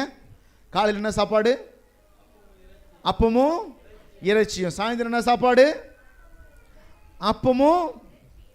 சில பேருக்கு இந்த நான்வெஜ் இல்லைனாக்க உணவே இறங்காது. கருவாடாவது கடிச்சிக்கிட்டாதான் உணவு இறங்கும். அதே போல் ஆள் எலியான்றதை கருத்தில் அறிந்து கரெக்டாக காலையில் அப்பமும் இறைச்சியும் காக்கா கொண்டு வந்து கொடுத்துச்சான். சாயந்தரம் அப்பமும் இறைச்சியும் காக்கா கொண்டு வந்து எப்படி பார்சல் பண்ணி வந்திருக்குன்னு தெரியல. வாயில் கவிட்டு வந்துச்சா, எங்கேயாவது பொட்டணம் வச்சு கட்டி வச்சிருந்த பொட்டணம் தூக்கிட்டு வந்துருச்சா, என்ன செஞ்சதோ தெரியல. இந்த உணவெல்லாம் நீங்கள் இந்த தூத்துக்குடி சைடு போனீங்கன்னா பார்க்கலாம். எனக்கு அன்பான சகோதரன் ஆபிரகாம் அங்கே இருந்தால் இருக்காரு. அப்படி வீடு திறப்பிட போயிருந்தேன். அங்கே தான் அதெல்லாம் செய்கிறாங்க. நானும் அங்கே தான் ஃபஸ்ட் டைம் சாப்பிட்டேன். பரோட்டாவுக்கு ஆட்டுக்கறியெல்லாம் வச்சு அதையே பேக் பண்ணி தராங்க. தனித்தனி பிரிச்சுலாம் அதிலேயே போட்டு மிக்ஸ் பண்ணி தராங்க. ட்ரெயினுக்கு போகும்போது அதை பேக் பண்ணி கொடுத்துட்டாங்க. உட்காந்து பிரித்து பார்க்குறேன். அது ஒரு தனி டேஸ்ட்டாக இருக்குது. அந்த ஊரில் மட்டும் தான் அது கிடைக்கும் போல் இருக்குது. மற்ற எந்த ஊர்லையும் கிடைக்காதுன்னு நினச்சேன் நான். அதுபோல் பேக் பண்ணி எடுத்து வந்துச்சா என்னன்னு தெரியல. ஆனால் கர்த்தர் கரெக்டாக காலையிலையும் ஒரே உணவு தான். என்னது? அப்பமும் சாயந்தரம். இவன் பொருளை தேடி போக வேண்டிய அவசியமே இல்லைங்க. உணவை தேடி அலைய வேண்டிய அவசியமே இல்லைங்க. இவனை தேடி எல்லாம் வருது. ஆமேன்னு சொல்லலாமா? கர்த்தர் வைத்த இடத்துல கர்த்தருடைய சித்தத்தை செய்கிற தேவ பிள்ளையாக கர்த்தர் சொன்னதை நீங்கள் செய்து கொண்டே இருப்பீர்கள் என்று சொன்னார். உங்களை தேடி எல்லாம் வரும். இல்லைன்னா நீங்கள் தான் எல்லாத்தையும் தேடி ஓடணும். எத்தனை பேருக்கு விளங்குது நான் சொல்கிற விஷயம்? பணத்தையும் பொன்னையும் பொருளையும் நீங்கள் தேடி ஓடுறவங்களா இருக்கக்கூடாது. உங்களை தேடி வரணும். அதெல்லாம் நீங்கள் கர்த்தர் சொன்ன வேலையை மட்டும் செய்யணும். இந்த தேசத்தில் தங்கி வாசம் பண்ணுன்னு ஈசாக்கு கர்த்தர் சொன்னது போல உங்களை கர்த்தர் எந்த இடத்துல வைத்திருக்கிறார், என்ன வேலையை செய்யும்படி வைத்திருக்கிறார், உங்களுக்கு கர்த்தர் கொடுத்த வேலை என்ன, அந்த வேலையை செய்யணும். அதோடு கூட ஆராதிப்பதை விடக்கூடாது, ஜெபிக்கிறதை விடக்கூடாது, கர்த்தரை தேடுறதை விடக்கூடாது, வேதவசனத்தை படிக்கிறதை விடக்கூடாது. கர்த்தரோடு கூட இணைந்து இந்த உலகத்தை ஜெயிக்க பிரயாசப்பட வேண்டும். ஆமென். கர்த்தரோடு கூட இணைந்து பிரயாசப்படணும். கர்த்தரை விட்டுட்டு பிரயாசப்படக்கூடாது. அப்போ இந்த இடத்துல படிக்கிறோம், அவனை கர்த்தர் போஷித்தார். இப்போ ஆத்து தண்ணி வத்தி போயிடுச்சு. ஆத்து தண்ணி வத்தி போன உடனே கர்த்தர் என்ன செஞ்சாருனாக்க, கைவிட்டல. என்னப்பா பண்ணுறது, தண்ணி வத்தி போச்சு, சரி போ, நீ மறுபடியும் என்ன செய்ய, ஊருக்குள்ளே போகணும்னு சொல்லல. இப்போ வேறு ஒரு திட்டம் வச்சிருக்கிறாரு. கையெத்திரி கர்த்தரை ஸ்தோத்திரம் பண்ணு. இது வரைக்கும் ஒரு திட்டம், இனி வேறு ஒரு திட்டம். ஆமென். கர்த்தர் உங்கள் வாழ்க்கையை அப்டேட் பண்ண முயற்சி பண்ணும்பொழுது நீங்கள் ஆயத்தமாக ஃப்ளெக்சிபிளாக விட்டு கொடுக்கணும். சில இடத்துல நமக்கு பழகிடுச்சுன்னா அந்த இடத்த விட்டு வரதுக்கு மனசு இருக்காது. சில பாவத்தோடு பழக்கம் ஏற்பட்டு விட்டால் அந்த பாவத்தை விட மனசு வராது. சில இடம் சில பேருக்கு பிடிச்சு போயிடும். சில பழக்க வழக்கங்கள் சில பேர் பிடிச்சு போயிடும். அங்கே தங்கியிருப்பாங்க. கர்த்தர் வேறொரு திட்டம் வச்சிருப்பாரு. அந்த இடத்துக்கு போகணும் சொல்லும் பொழுது இதை விடுறதுக்கு தெரியணும். என்ன சொல்லி விடுறதுக்கு தெரியணும். இல்லை விட முடியாத ஆண்டவரே, 6 மாசமாக இந்த கேரித்தாத்தில் உட்காந்து பழகிட்டேன். இப்போ தான் கஷ்டப்பட்டு ஒரு கூடாரத்தை போட்டு சந்தோஷமாக உட்காந்துருக்கிறேன். இந்த நேரத்தில் தண்ணி வற்றி போச்சு. இந்த நேரத்தில் நீங்கள் என்ன சொல்கிறீங்க, வேறு இடத்துக்கு போகணும் சொல்கிறீங்க. அதெல்லாம் முடியாது, இங்கே ஏதாவது செய்யுங்கலாம் சொல்லலை. கர்த்தர் சொன்ன வார்த்தை என்ன தெரியுமா? கர்த்தருடைய வார்த்தை உனக்கு உண்டாவது. கர்த்தர் என்ன சொல்கிறாரு, நீ எழுந்து சீதோனுக்கு அடுத்த சாரிபாத் ஊருக்கு போய் அங்கே தங்கியிரு, உன்னை பராமரிக்கும்படி அங்கே இருக்கிற ஒரு விதவைக்கு கட்டளையிட்டேன் என்றார். எல்லாம் சொல்லுங்க, விதவைக்கு. முன்னாடி யாரு கட்டளையிட்டு இருந்தாரு? இப்ப யாரு கட்டளையிட்டு இருக்கிறாரு? கட்டளை இட்டுட்டேன்றாரு. கர்த்தர் என்ன செய்ய? கட்டளை நான் சொல்லிட்டேன் போ அப்படின்றார். நான் சொல்லிட்டேன். கர்த்தருடைய நாமத்திற்கு மகிமை உண்டாவதாக. தேவனுடைய பிள்ளைகளே, எலியா தேவ சித்தத்துக்கு அர்ப்பணிச்சு போறான். அவன் மேல உள்ள தரிசனத்தை புரிந்து கொண்டான். அவனுக்கு கர்த்தர் என்ன செய்ய சொன்னாருங்கிறத புரிந்து கொண்டான். தேவ திட்டம், வாழ்க்கை குறித்து தேவ திட்டம் என்னன்றதை புரிந்து கொண்டான். இப்போ கர்த்தர் சொன்ன அந்த ஊருக்கு அவன் நடந்து போறான். சாரிபாத்துக்கு போகிறான். அப்படியே அவன் எழுந்து சாரிபாத்துக்கு 10ஆம் வசனத்தை படிக்கிறோம். சாரிபாத்துக்கு போனான். அந்த பட்டணத்தில் ஒளிமுக வாசலுக்கு அவன் வந்தபோது அங்கே ஒரு விதவை விறகு பொறுக்கி கொண்டிருந்தாள். அவன் அவளை பார்த்து கூப்பிட்டு, நான் குடிக்கிறதுக்கு கொஞ்சம் தண்ணீர் ஒரு பாத்திரத்தில் எனக்கு கொண்டு வா என்றான். அந்த அம்மாவை பார்த்து கேட்குற, அம்மா கொஞ்சம் தண்ணி கொண்டு வாமா ஒரு பாத்திரத்தில் அப்படின்றான். 11ஆம் வசனத்தை படிங்க. அவ கொண்டு வர அவள் போகிற போது அவன் அவளை நோக்கி கூப்பிட்டு, கொஞ்சம் அப்பமும் உன் கையில் எனக்கு கொண்டு வா என்றான். இப்போ எலியா அந்த விதவையை தொந்தரவு பண்றானா, தேவ சித்தத்தின்படி கேட்கிறானா? எத்தனை பேர் தேவ சித்தன்றீங்க? யாராவது தொந்தரவுன்னு நினைக்கிறீங்களா? உட்கார இடம் கொடுத்தா படுக்க இடம் கேட்கிறாருன்ற போல இருக்குதா? இது தண்ணி எடுத்துருவான்னு சொல்லிட்டு தண்ணி எடுக்க போற நேரம் பார்த்து என்ன சொல்றாரு? அப்பமும் கொண்டு வா அப்படின்றாரு. சில சமயத்தில் சில தேவைகள் எல்லாம் உங்கள் மத்தியில் நான் அறிவிக்கும் பொழுது அது தேவ சித்தம். அது உங்ககிட்ட இல்லைன்னு எனக்கும் தெரியும். உங்ககிட்ட இல்லைன்னு எனக்கும், நீங்களே கஷ்டப்படுறீங்கன்றது எனக்கும் தெரியும். ஆனால் தேவ சித்தம் என்னன்னா, இந்த சபையை உங்களை கொண்டு தான் கர்த்தர் நடத்த போறாரு. உங்களை கொண்டு தான் தேவையை சந்திக்க போறாரு. உங்களை கொண்டு தரிசனத்தை நிறைவேற்ற போறாரு. நீங்க கஷ்டத்தில் இருக்கீங்க, நெருக்கடியில் தான் இருக்கீங்க, நீங்களே விறகு தான் பொறுக்கிட்டு இருக்கிறீங்க.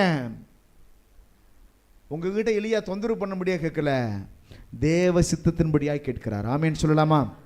தேவ சித்தத்தின்படியாக கேட்கிறார். இப்போ அந்த அம்மா ஒத்துக்கல பாருங்க. அந்த அம்மா என்ன செஞ்சா தெரியுமா?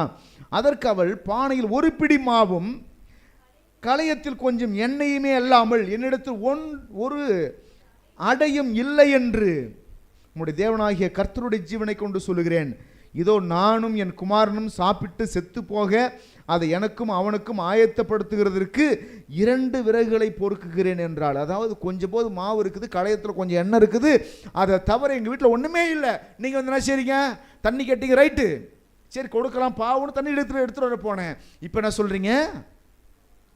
அப்பமும் கேட்குறீங்க. இப்போ எலியா அந்த அம்மாவை தொந்தரவு பண்ணுறானா? அந்த அம்மாவை கஷ்டப்படுத்துகிறானா? ஏழையை போய் சுரண்ட போகிறானா? ஏழை ஏமாத்த போகிறானா? இல்ல, இது தேவ சித்தம். எல்லாம் சொல்லுங்க, இது எத்தனை பேர் விசுவாசிக்கிறீங்க? இது தேவ சித்தம். அவன் கேட்பது தேவ சித்தம். ஏன்னா கர்த்தர் அப்படிதான் சொல்லியிருக்கிறார். என்ன சொல்லி அனுப்பினாரு? எப்படி காக்காவு கட்டளையிடுவேன்னு சொன்னாரோ அதே போல இப்ப என்ன சொல்லியிருக்கிறாரு? அங்க ஒரு ஏழை விதவைக்கு என்ன செஞ்சிருக்கிறேன்? கட்டளையிட்டு இருக்கிறேன், நீ போயிட்டு கேளு. இவன் போய் கேட்குறான். அவ சொல்கிறா, கொஞ்சம் தான் மாவு இருக்குது, கொஞ்சம் தான் எண்ணெய் இருக்குது, அதையும் சாப்பிட்டுட்டு நானும் என் மகனும் செத்து போகிறான் இருக்கிறோம், தேசத்தில் பஞ்சம் இருக்குது அப்படின்னு அவ சொல்கிறா. இப்போ என்ன நடக்குது அப்படின்னாக்க பாருங்க, எலியா என்ன சொல்கிறாரு? அதற்கு எலியா, அப்பொழுது எலியா அவளை பார்த்து எல்லாம் சொல்லுங்க, பயப்படாதே, நீ போய் உன் வார்த்தையின்படியே ஆயத்தப்படுத்து, ஆனாலும் முதலில் அதிலே எனக்கு ஒரு சிறிய அடைய பண்ணி என்னிடத்தில் கொண்டு வா, பின்பு உனக்கும் உன் குமாரருக்கும் பண்ணலாம். இது ரொம்ப அநியாயமா இருக்கா இல்லையா? ஏற்கனவே கஷ்டவாளிகிட்ட போயிட்டு இது உள்ளதையும் கொடுன்னு சொன்னா நியாயமா? இது அநியாயம், இது அக்கிரமம், இது நமக்கு அப்படி தோணலாம் பாருங்க. ஆனா இது தேவ திட்டம். எலியா அநியாயமாய் கேட்கவில்லை, தேவ திட்டத்தின்படி கேட்கிறான். ஆமேன், ஆமேன், அல்லேலூயா சொல்லலாமா? இந்த அம்மா சொல்லுது, இல்ல முடியலங்க இது. அப்ப எலியா என்ன சொல்றாரு? பரவாயில்லம்மா, நீ சொன்னபடி போய் ஆயத்தப்படுத்து, ஆனா ஒரு விஷயம் மட்டும் செய், முதல்ல ஒரு சின்ன அடைய சாம்பிளா செஞ்சுட்டு கொண்டு வா அப்படின்றாரு. அது என் பசிக்கல, உன்னை ஆசீர்வதிப்பதற்காக. அதனால தசமபாகம் எதற்காக கேட்கிறோம், காணிக்கை எதற்காகன்னு சொன்னாக்க, சபை ஆசீர்வாதமாக இருக்கணுங்கிறதுக்கு பதிலாக, அது ஆண்டவருக்கு தேவை என்பதற்கு பதிலாக நீங்க ஆசீர்வாதமாக இருக்க வேண்டும் என்பதற்காக தான். சிறிய அடைய பண்ணிட்டு வானேன்னு அர்த்தம். இந்த இடத்துல எலியா என்ன விரும்புறாரு? கஷ்டப்படுத்துறாரு அந்த அம்மாவை. அந்த அம்மா டென்ஷன் பண்றாரு, அந்த அம்மா வேதனைப்படுத்துறாரா? இல்ல, அந்த அம்மாவுடைய நன்மைக்காக தான் அவர் சொல்றாரு. சிறிய அடைய பண்ணி கொண்டு வா அப்படின்றாரு. அந்த அம்மா என்ன செய்யுது? போகுது. அவ்வளவு நெருக்கத்தில் கூட ஒரு வார்த்தை அதுக்கு பேசலாம் அந்த அம்மா. படிக்கிறோம் பாருங்க என்ன நடக்குது. எலியா அவளை பார்த்து ஒரு சிறிய அடைய பண்ணி ஆயத்தப்படுத்தி கொண்டு வா, என்னிடத்தில் கொண்டு வா என்றார். பின்பு உனக்கு உன் பிள்ளை உன் குமாரருக்கும் செய்யலாம் அப்படின்னு சொல்றாரு அவரு. 14ஆம் வசனத்தில் படிக்கிறோம், கர்த்தர் தேசத்தில் மழையை கட்டளையிடும் நாள் மட்டும்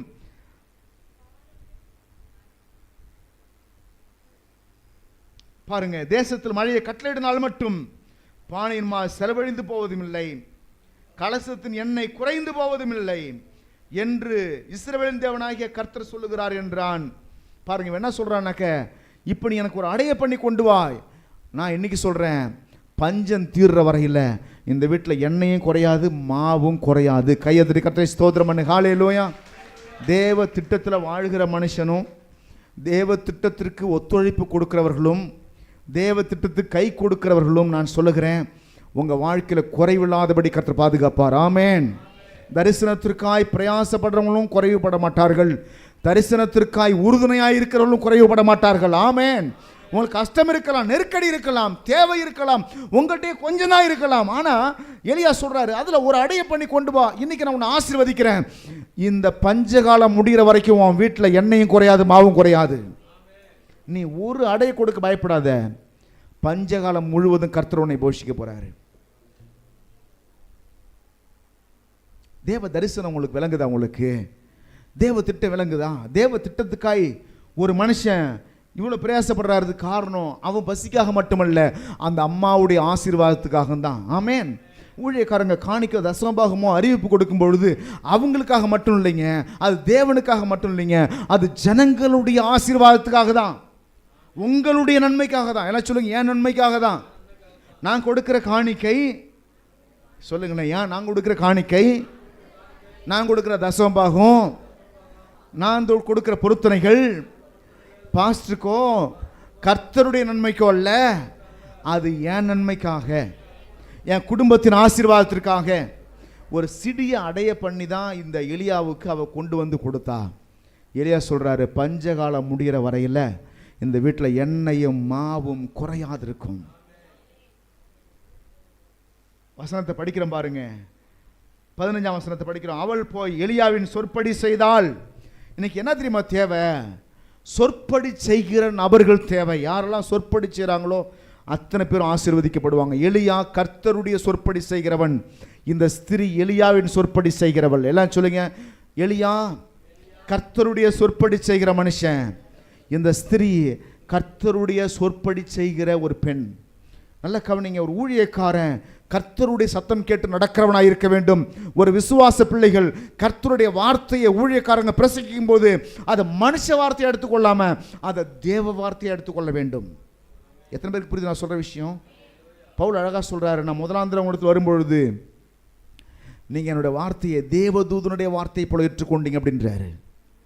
என்னை அரோசிக்கவில்லை என்று சொல்றாரு. நான் பலவீனத்தோடு கூட உங்கள்கிட்ட வந்தேன், ஏன்னா நீங்க அரோசிக்கல என்றாரு. அதாவது என்னுடைய பலவீனம், சரீரத்தில் நிறைய அடி வாங்கி காயப்பட்டு வந்திருக்கிறேன். ஏன்னா இயேசுவை பற்றி அறிவித்ததுனால என்னை அடித்து ரத்தத்தோடு காயத்தோடு தான் வந்தேன்.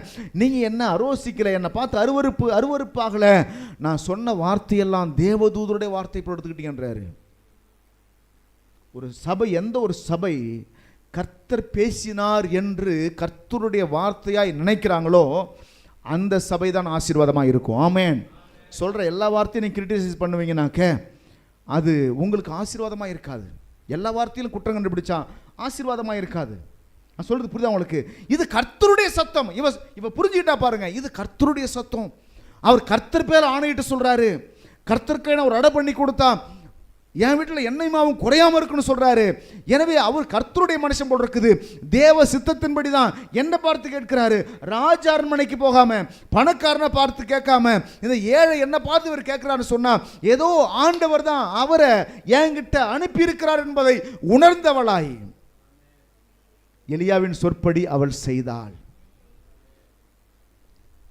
அவளும் இவனும் அவள் வீட்டாரும் அநேக நாள் சாப்பிட்டார்கள். கைகளை தட்டி கர்த்தரை ஸ்தோத்திரம் பண்ணுங்க. ஹல்லேலூயா. ஒரு சின்ன ஒரு தேவ சித்தத்துக்கு தன்னை அர்ப்பணித்தா. கர்த்தர் கட்டளையிட்டு இருந்தாலும் சில சமயத்தில் அவரால் அதை கொடுக்க முடியல. அநேகத்தை கர்த்தர் கட்டளையிட்டு இருக்கிறாரு, ஆனால் அவங்களால கொடுக்க முடிய மாட்டேங்குது. ஆண்டவர் என்ன சொல்லி அனுப்பினார் எலியாவை? நான் விதவைக்கு கட்டளையிடுவேன்னு சொன்னார், கட்டளை இட்டுட்டாரு. ஆனால் அவளுடைய அறிவு என்ன சொல்லுது? கொடுக்காத, நீயே கஷ்டவாளி, உன்கிட்ட கொஞ்சம் தான் மாவு இருக்குது, கொஞ்சம் தான் என்ன இருக்குது, இதையும் கொடுத்துட்டு நீ எப்படி வாழ்வு, உன் பிள்ளை எப்படி சாப்பிடும், உன் குடும்பம் இல்லாமல் என்ன வருது, கொடுக்காதன்னு அந்த அறிவு தடுக்குது. ஆனால் எலியா அவளை கொடுக்க வைக்கிறான். ஊழியக்காரங்க தசமபாகத்தை ஜனங்களை கொடுக்க வைக்கிறது காரணம் என்னன்னாக்க, அப்போ தான் நீங்கள் ஆசீர்வதிக்கப்பட முடியும். ஆமேன். நீங்கள் காணிக்கை கொடுக்கும்போது என்ன செய்றீங்க தெரியுமா? கடவுளே, இந்த காணிக்கை மேலே எனக்கு நம்பிக்கை இல்லை, இந்த பணத்து மேலே நம்பிக்கை இல்லை, நான் உங்களை நம்புகிறேன், இதை கொடுத்தாலும் நான் பெருகுவேன் என்று கர்த்தரை நம்ப ஆரம்பிக்கிறீங்க. உங்கள் காணிக்கை உங்கள் விசுவாசத்தை காண்பிக்கிறது. சொல்லுங்க, காணிக்கை என் விசுவாசத்தை காண்பிக்கிறது. தசமபாகம் என் விசுவாசத்தை காண்பிக்கிறது. தசமபாகம் கொடுக்கும்பொழுது, காணிக்கை கொடுக்கும்போது என்னத்தை காட்டுறோம்? நம்ம விசுவாசத்தை காட்டுறோம். என்ன விசுவாசம் காட்டுறோம்? எனக்கு பணத்து மேல இருக்க நம்பிக்கையை உடைச்சிட்டு கர்த்தர் மேல நம்பிக்கை வைக்கிறேன். நான் பணத்தை இழக்க மனசு வரலன்னா என்ன அர்த்தம்னாக்க, எனக்கு பணம் இல்லைனாக்க வாழ்க்கை இல்லையே, பணம் தானே முக்கியமானதுன்னு மனசு தோணுது. இப்போ இவளுக்கு என்ன ஆச்சு?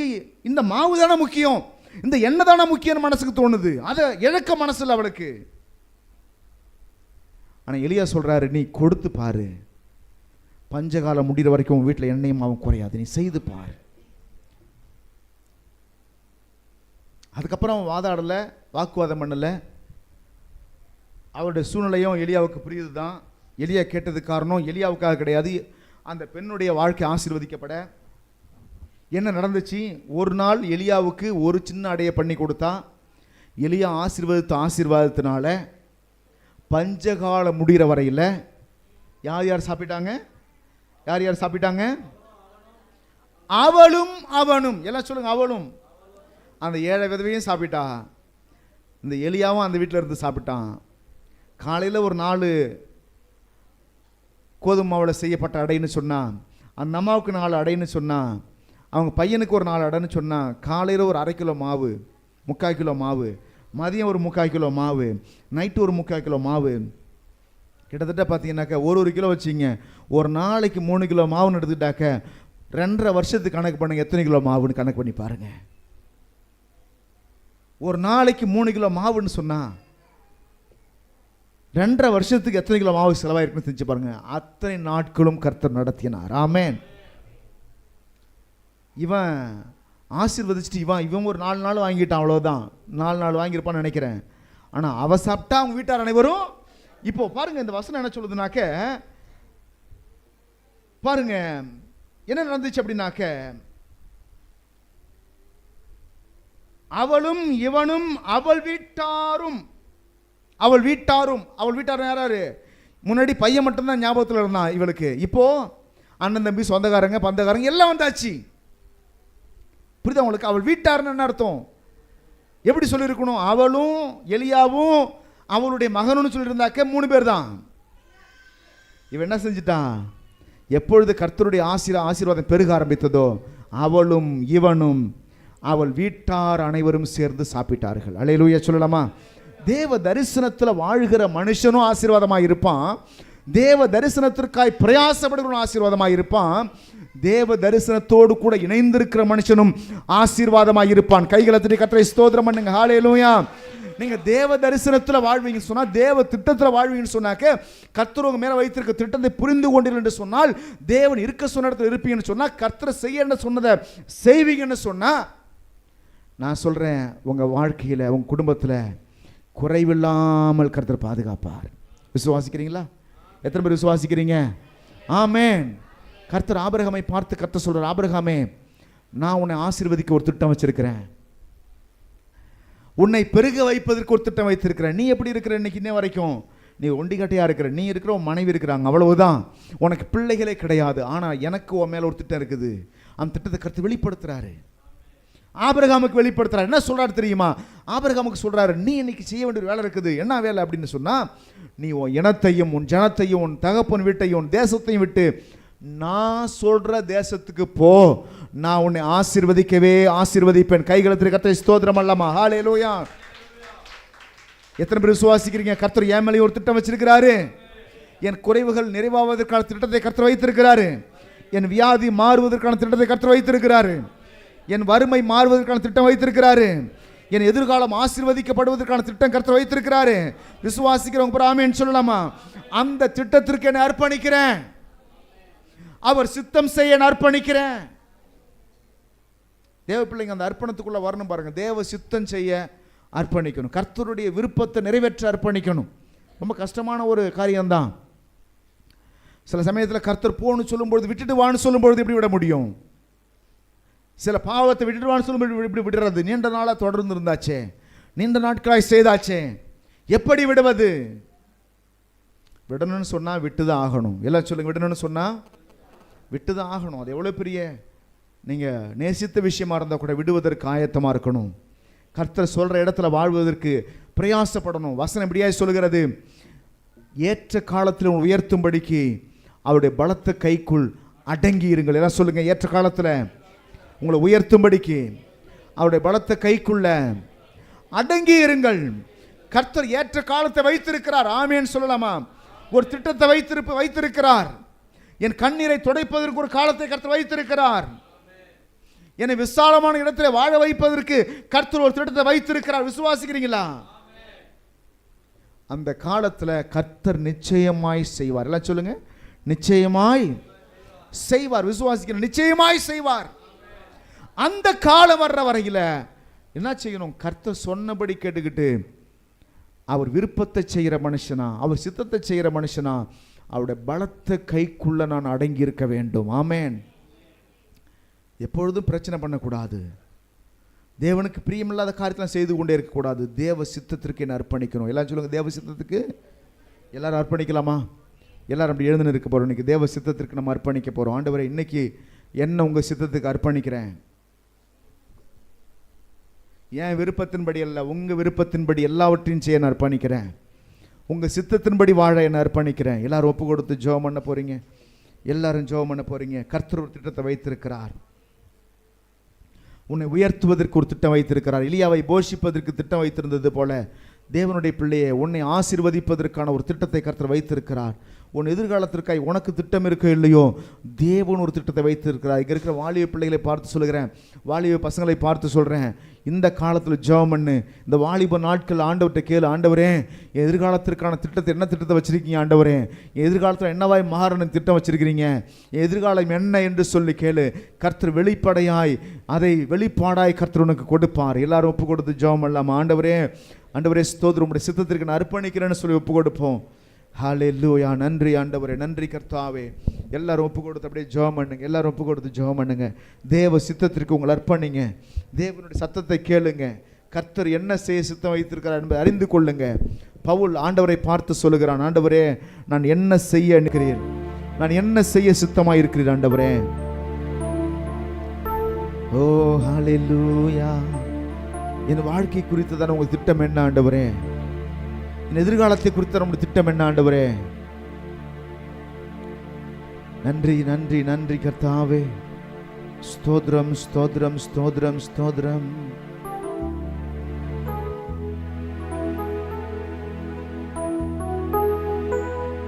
கேரித்தாற்று நீர் வற்றினாலும்,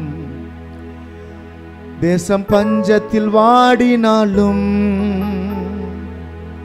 பானையில் மாயெண்ணெய் குறைந்திட்டாலும், காக்கும் தேவன் நமக்கு உண்டு. எல்லாம் சொல்லுங்க.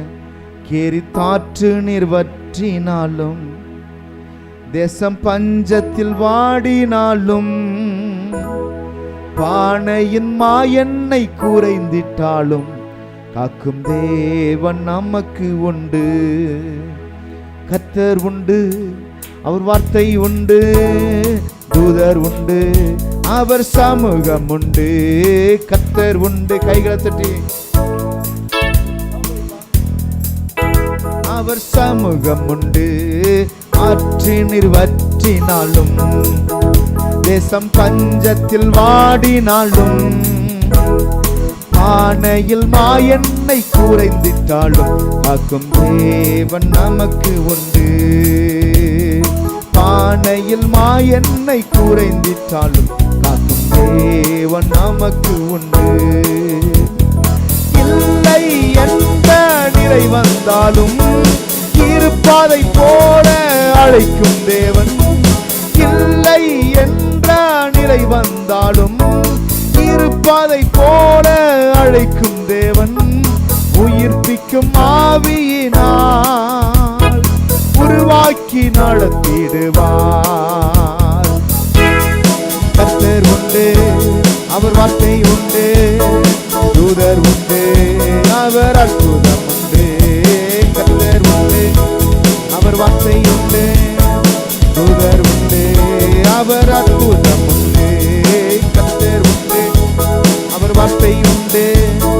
தூதர் உண்டு, அவர் அற்புதம் உண்டு. காற்று நீர் தேசம் பஞ்சத்தில் வாடினாலும், பானையில் மாயெண்ணெய் குறைந்திட்டாலும், காக்கும் தேவன் நமக்கு உண்டு. பானையில் மாயெண்ணெய் குறைந்திட்டாலும், காக்கும் தேவன் நமக்கு உண்டு. முடியாது என்று நினைக்கும் நேரம், கர்த்தரின் கரம் முன்னில் தோன்றிடுமே. முடியாது என்று நினைக்கும் நேரம், கர்த்தரின் கரம் முன்னை தோன்றிடுமே. அளவற்ற நன்மையினால் ஆண்டு நடத்திடுவார். கர்த்தர் உண்டு, அவர் வார்த்தை உண்டு. தூதர் உண்டு, அவர் அற்புதம் உண்டு. கர்த்தர் உண்டு, அவர் அற்புதம் உண்டு. கர்த்தர் உண்டு, அவர் வார்த்தை உண்டு. தூதர் உண்டு, அவர் அற்புதம் உண்டு. அவர் செட்டையின் கீழ் அடைக்கலம் புகவே தம் சிறகுகளால் மூடுவார். அவர் செட்டையின் கீழ் அடைக்கலம் புகவே தம் சிறகுகளால் மூடுவார். தேவன் உன் அடைக்கலமே, கோட்டையும் அரணும் அவர். தேவன் என் அடைக்கலமே, என் கோட்டையும் அரணும் அவர். அவர் சத்தியம் பரிசயம் கேடகமாம், என் நம்பிக்கையும் அவரே. அவர் சத்தியம் பரிசயம் கேடகமாம், என் நம்பிக்கையும் அவரே. அடைக்கலம் புகவே சிறகுகளால் மூடுவார். அவர் செட்டையின் கீழ் அடைக்கலம் புகவே மூடுவார். அவர் செட்டையின் கீழ் அடைக்கலம் புகவே சிறகுகளால் மூடுவார். அவர் செட்டையின் கீழ் அடைக்கலம் புகவே சிறகுகளால் மூடுவார்.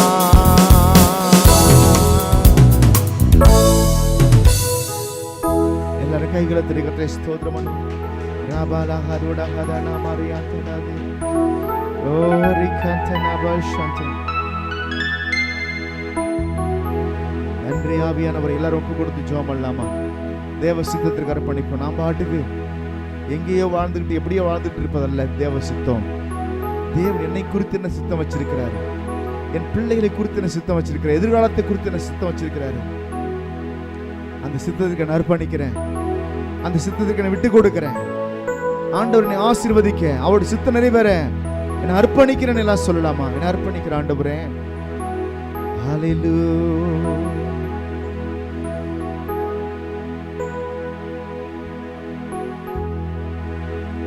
ஆபத்திலும் அவரை நான் நோக்கி கூப்பிடும் வேளையிலும், ஆபத்திலும் அவரை நான் நோக்கி கூப்பிடும் வேளையிலும், என்னை தப்புவித்தே முற்றும் ரட்சிப்பாரே என் ஆத்துமனேசரவர். என்னை தப்புவித்தே முற்றும் ரட்சிப்பாரே என் ஆத்துமனேசரவர்.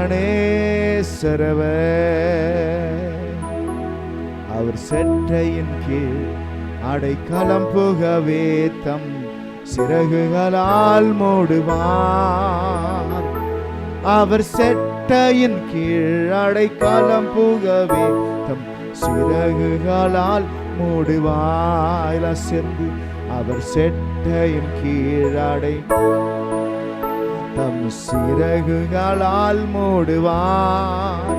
அவர் செட்டையின் கீழ் அடைக்கலம் புகவே தம் சிறகுகளால் மூடுவார். எல்லாரும் கையை உயர்த்தி ஆண்டவரை ஜெபம் பண்ணுவோம். ஆண்டவரே, என் தேவையெல்லாம் நமக்கு தெரியும். ஆண்டவரே, என் நெருக்கடிகள் எல்லாம் நமக்கு தெரியும். ஆனாலும் உங்க சித்தம் செய்ய நான் அர்ப்பணிக்கிறேன். உங்க சித்தம் நான் கொடுப்பதுன்னு சொன்னா அதை கொடுக்க நான் அர்ப்பணிக்கிறேன். உங்க சித்தம் இந்த இடத்துல வாழ்வதுன்னு சொன்னா இங்க வாழ நான் அர்ப்பணிக்கிறேன். நீங்க எனக்கு என்ன கட்டளையிட்டு இருக்கீங்களோ அதை செய்ய நான் அர்ப்பணிக்கிறேன். எலியாவை வைத்து போஷிப்பது உம்முடைய திட்டம் என்று சொன்னால் அந்த திட்டத்திற்கு நான் அர்ப்பணிக்கிறேன். தரிசனத்திற்காய் கை கொடுக்க, தரிசனத்திற்காய் இணைந்து கொள்ள, என்னோடு கூட எனக்கு கட்டளையிட்டிருப்பீர் என்று சொன்னால் அந்த திட்டத்தை செய்வதற்கு நான் அர்ப்பணிக்கிறேன். என் மாம்ச அறிவை வைத்துக் கொண்டு யோசிக்க மாட்டேன். நீங்க என்ன சொன்னாலும் செய்ய அர்ப்பணிக்கிறேன். எல்லாரும் ஒப்பு கொடுக்கலாமா? எல்லாரும் ஒப்பு கொடுங்க, எல்லாரும் ஒப்பு கொடுங்க. ஹல்லேலூயா. நன்றி அப்பா, நன்றி நன்றி.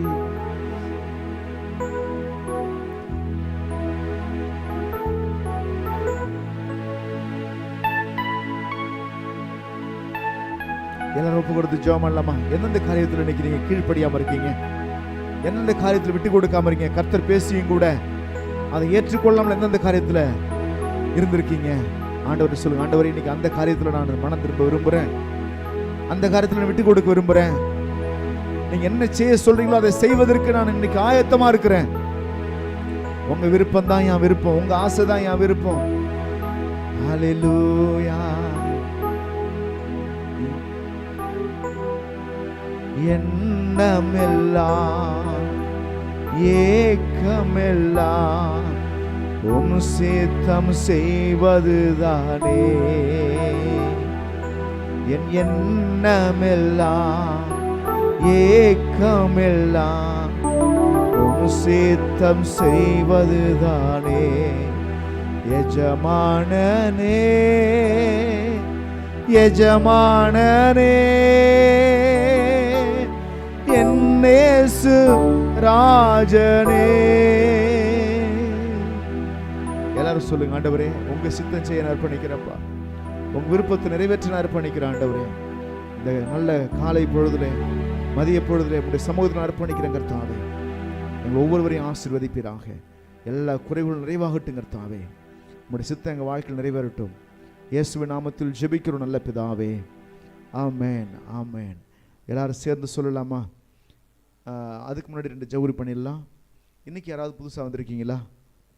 சரி, இன்னைக்கு யாராவது புதுசாக வந்தாங்க எழுந்துறீங்க. உங்களுக்காக ஜெபிக்க விரும்புகிறோம். புதுதாக வந்திருக்கிற உங்களுடைய தேவை என்னவோ அதையெல்லாம் கர்த்தர் நிறைவேற்ற, எந்த காரியத்திற்காக எது நடக்க வேண்டும் என்று ஆலயத்துக்குள்ளே வந்தாங்களோ அது நடக்க வேண்டும். அவங்க குடும்பம் ஆசீர்வதிக்கப்படாதற்காகவும் இந்த நாள் ஆகார செலவு பொறுப்படுத்திருக்கிறவங்களுக்காக ஜெபிக்கலாம். யார் யார் பேர் சொல்லுங்கள் சிஸ்டர்? சுதா, சின்னையட்டு, அன்பரசி, அஞ்சாம்பு, சரோஜா, சின்ன பிள்ளை, கனகாம்பரம். கர்த்தர்கள் எல்லாம் ஆசீர்வதிக்கும்படி எல்லாரும் கைகளை உயர்த்தி ஸ்தோத்திரமான நல்ல பிதாவே, இந்த நாள் ஆகார செலவு பொறுப்படுத்திருக்கிறேன் ஒவ்வொரு தேவனுடைய பிள்ளைகளுக்காக நான் ஜெபிக்கிறேன். ஒவ்வொருவரையும் ஆசீர்வதிங்க, அவர் குடும்பங்களை ஆசீர்வதிங்க, பிள்ளைகளை ஆசீர்வதிங்க, தொழில் வியாபாரங்களை ஆசீர்வதிங்க, வேலைகளை ஆசீர்வதிங்க. அதே போல் இன்றைக்கு புதிதாக வந்திருக்கிற தேவ பிள்ளைகளுக்காக நான் ஜெபிக்கிறேன். அவங்களை ஆசீர்வதிங்க. எந்த நோக்கத்தோடு தேவையோடு கூட இந்த ஆலயத்துக்குள்ளே கால் வைத்தார்களோ அந்த நோக்கம் நிறைவேற வேண்டுமாய் நான் ஜெபிக்கிறேன். அவருடைய கண்ணீர், கவலை, கஷ்டங்கள் எல்லாம் மாறட்டும். வியாதி பிரச்சனைகள்லாம், போராட்டங்கள்லாம் மாறட்டுங்கிறதாவே அவர் ரட்சியையும் பலப்படுத்தும். நம்முடைய கரத்தில் வந்திருக்க எல்லா தேவப்பிள்ளையும் போடு. ஒருவேளை இந்த இடத்துல யாராலும் வியாதியாக இருப்பார்கள் என்று சொன்னால் இப்பொழுது என் தேவனாய் கர்த்தர் எல்லாரையும் சுகமாக்க வேண்டும் என்று சொல்லி நம்முடைய கரத்தில் ஒப்புக் கொடுக்குறோம். எல்லா வியாதி பலவீனங்கள் எல்லாம் மறையட்டும். சுகமளிக்கிற வல்லமை நம்முடைய பிள்ளைகள் மேலே இறங்குவதாக. அற்புதங்களை செய்யுங்க, வழி நடத்துங்க. ஆண்டவர் ரட்சகரமாக இருக்கிற இயேசுவின் நாமத்தில் ஜெபிக்கிறோம் ஜீவனுள்ள நல்ல பிதாவே, ஆமென். எல்லாரும் சேர்ந்து சொல்லணும், ஆத்துமாவே கர்த்தரை ஸ்தோத்ரி, என் முழுமே அவர் பரிசுத்த நாமத்தை ஸ்தோத்ரி. என் ஆத்துமாவே கர்த்தரை ஸ்தோத்ரி, கர்த்தர் செய்த சகல உபகாரங்களையும் மறவாதே. கர்த்தர் இயேசு கிறிஸ்துவினுடைய கிருபையும் பிதாவாகிய தேவனுடைய அன்பும் பரிசுத்த ஆவியானுடைய ஐக்கியமும் நடத்துதலும் ஆசீர்வாதமும் உங்கள் அனைவரோடும் சகல தேவ ஜனங்களோடும் கூட இருப்பதாக. ஆமென். அல்லேலூயா சொல்லலாமா? அல்லேலூயா. எல்லாம் நல்லா இருப்பீங்க. சாப்பிட்டுட்டு ஜெபம் பண்ணுவாங்க. யாராவது பலவீனமாக இருப்பீங்கன்னா அவங்களுக்கு முன்னுரிமை கொடுக்குறோம். அவங்களுக்கு